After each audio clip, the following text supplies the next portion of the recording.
দেখুন, ঈশান কোণ মানে হচ্ছে দেবগুরু বৃহস্পতির স্থান।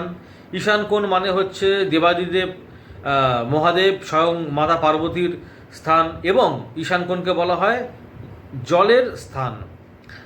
ঠিক আছে, জলতত্ত্ব বোঝায় আমাদের ঈশান কোণকে। উত্তর পূর্ব এই যে কর্নার, এই কোণটিকে জলতত্ত্ব বোঝায়। অতএব এই ঈশান কোণে কোনো রকম নোংরা বা বজ্র পদার্থ বা কোনো রকম ল্যাট্রিন বা বাথরুম এইগুলো কিন্তু কোনো মতেই বানাবেন না।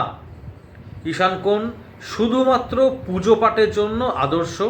ঈশান কোণ ঠাকুর ঘর বা কোনো রকম মন্দির এগুলোর জন্য আদর্শ।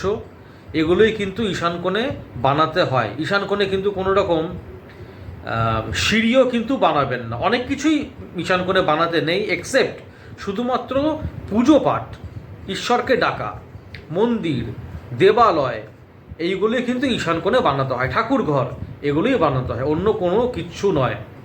আর যেগুলো যেগুলো আর পরে বানাতে হয় সেগুলো আমি আরও ডিটেলসে পরে বলে দেবো। নমস্কার।